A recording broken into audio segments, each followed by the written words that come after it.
Hello, Larry Sabo here from South Lake Tahoe. Today I'm going to go over the market statistics comparing 2009 to 2010. I'll compare various aspects to show an accurate picture of where the market has been and where it might be going. So let's begin with our market trend analysis of 2009 versus 2010. We're going to use the following analysis criteria for the single family and condo market. How many units have sold, the average price and the median price, how long on the market each property took on average, the dollars per square foot, the percentage of distressed sales, the bank versus the short sales.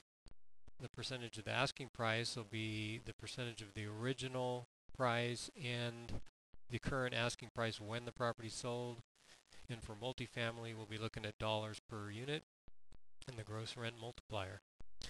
Part one of our analysis will be single family homes. I excluded Tahoe Keys, which is a specific boating community, and we'll analyze that separately in a further analysis. The first chart we're looking at is the number of units sold.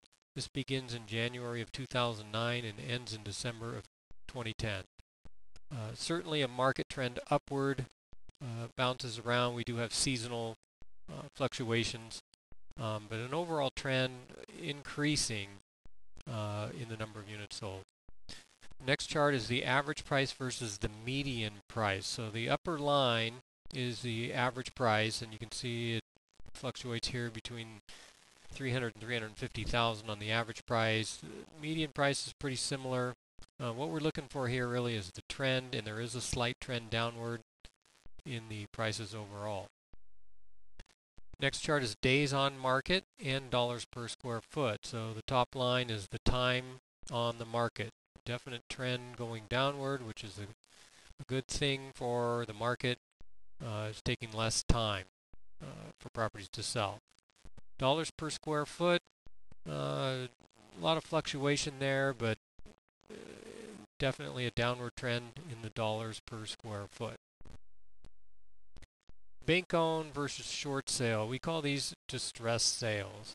The upper line here is the bank-owned properties.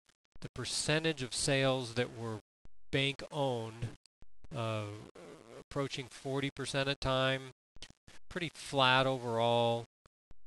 Maybe a slight downward trend, and we'll compare the actual data from 2009 to 2010 a little bit further on in the analysis. The percentage of short sales is a definite increase. There is more short sales happening, mainly due to the fact that banks are starting to negotiate with the owners as opposed to taking back homes into foreclosure. This slide shows the percentage of asking price obtained. It shows the original price and the asking price when sold. So when you first put a house on the market, you put it on at a certain price. This is how close they got to the original price. The upper line is the percentage they got to the price when it was the current asking price when it was sold. So both of them show a slight trend upward. This trend is mainly due to people pricing their houses more accurately in the beginning, not trying to get as high of an asking price from the beginning. Now I'm going to compare year-to-year total overall statistics, of compilation of all the monthly figures added up. From 2009 to 2010, the volume of sales, 403 units sold in 2009, 452 units sold in 2010, increase of 12%, significant increase in the volume of sales. Average price and median price showing year-to-year very similar trend. The average price is down 2.6% and the median price is down 2.3%. So the basic trend is the same, a slight decrease in price, nothing real significant. Days on market, dollars per square foot. So days on market is down 6.5%. It took an average of 10 days less to sell a house in 2010 than it did in 2009, slight increase. The dollars per square foot is a significant decrease, 8.9, almost 9%. So what this means is that even though the prices went down on an average of 2.5%, buyers were getting more for their money. They were getting a better value, a bigger house, sometimes a nicer house. So that's a hidden effect, the price only going down 2.5%, because this tells you that they were getting more house for the money. So the prices went down a little more than the actual price actually reflects. Total distressed sales. I've separated them out into bank owns and short sales. The bank owned trend is almost identical, from 33.5 to 33.3%. So very little change in the percentage of bank-owned sales. The real increase is right here in the short sales. 2009 it was 7.6% of the sales, and 2010 16.9. 122% increase on the short sales, and when you combine them all in a total distress sales, almost 50% of the sales that occurred in 2010 were distress sales of one kind or the other. Percentage of asking price obtained. The original price in 2009 versus the original price in 2010 is a little bit better, 2.5% better. Again, that strictly is based on the people pricing their houses lower to begin with.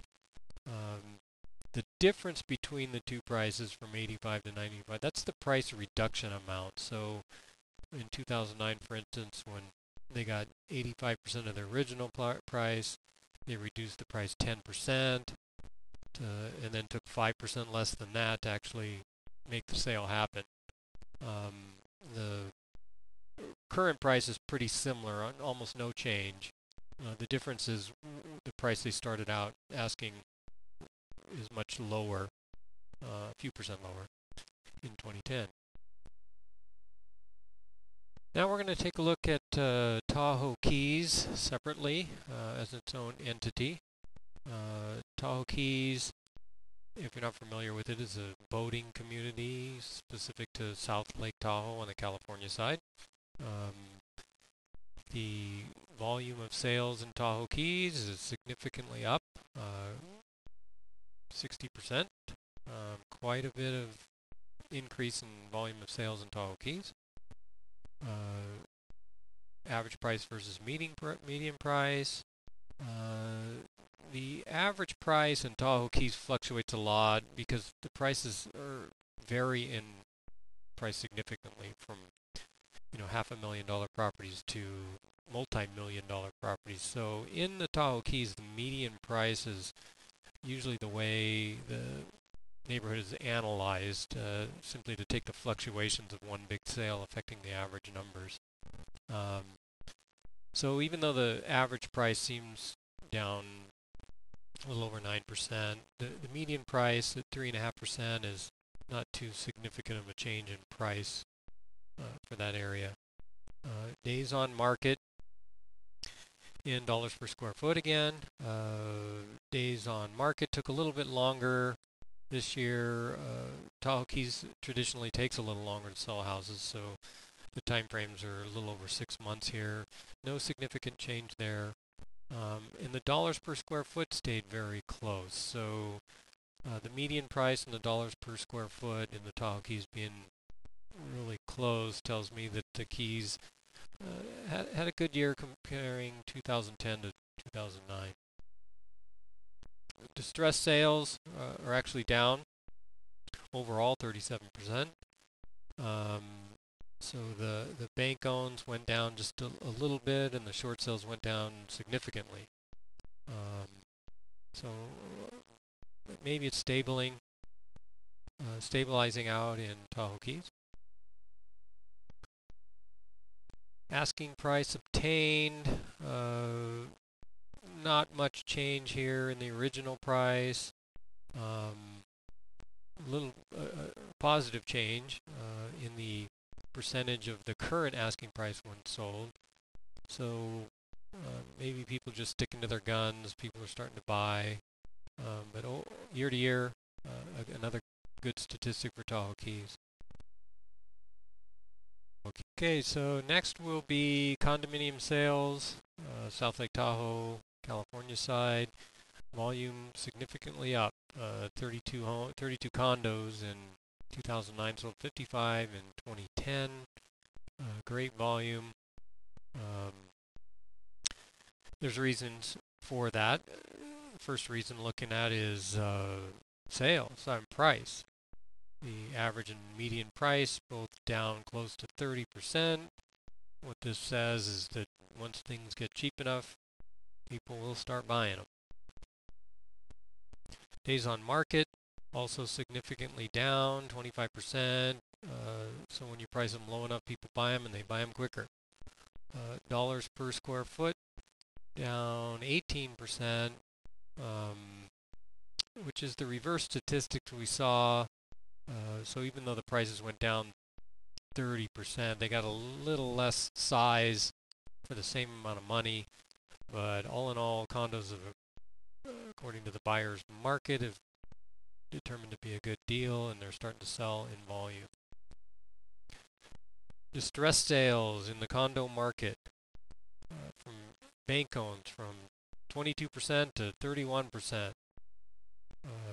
41% increase in bank-owned sales for 2010.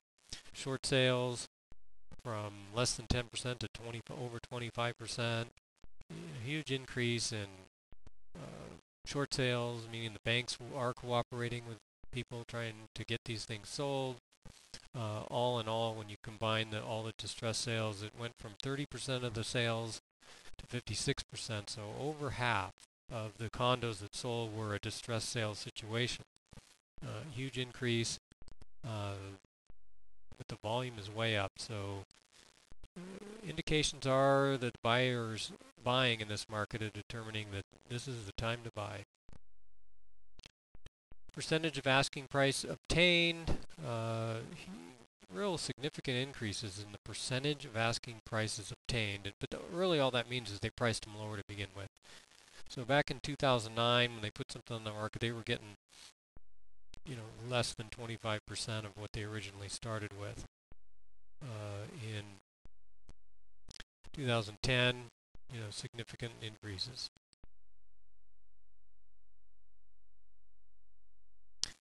Finally, our analysis comes down to multifamily units. The statistics are different for multifamily units. Units sold, significant increase. That's good. Good statistics for sales volume. Almost 50% increase from almost 20 to almost 30 units sold. We look, instead of looking at average price, because it varies so much whether it's a 12-unit apartment complex or a 3-unit triplex, we break it down into dollars per unit. So the price per unit, so 90,000 to 93,000. So if you bought a duplex, that would be 180,000, or a triplex would be 270,000. Which is why you can't really look at the average price, but the average price per unit is more of a significant way to analyze these types of sales. Days on market, significant increase. Interesting. Took quite a while longer to sell units, almost 5 months in 2010, a little over 90 days, a little over 3 months. In 2009, dollars per square foot is somewhat of a judge on multifamily units, so a little bit of an increase on the dollars per square foot. Gross rent multiplier, if you're not familiar with it, is a factor of the total rents that come in, factored by the purchase price. So if a property sold for $100,000 and the income off that property, the gross income was $10,000 a year, that would be a factor of 10, a 10 gross rent multiplier. So if it brought in $20,000 a year, it would sell for $200,000. A lower number is better for the investor. So if a property brought in $10,000 and had a gross rent multiplier of 9, then it would have sold for $90,000. So the investor would have gotten a better price. So the gross rent multiplier being down 10% from 2009 to 2010 shows the statistic that the investors were getting better deals. They were getting lower price versus the amount of income that the property brought in. Distressed sales in the multifamily, two opposite statistics here. The banks, the percentage of bank owns went way down from 79% to 30%. So the percentage of short sales went up from a little over 5% to like 20%. So overall, down quite a bit. 2009 was a bad year for banks holding notes on multifamily units. Significant increase from total overall of 85% to less than 50%, or right at 50% in 2010. Is a market improvement statistic which shows a great market trend. The percentage of asking price obtained is a little bit of a decrease, not too significantly, a little bit down in each category. It just means the actual prices are a little softer on multifamily units. So there you have it. There's our market trend 2009 versus 2010. South Lake Tahoe statistics for the California side. Feel free to visit my website, www.larrysabo.com, or call me anytime at 800-987-SABO.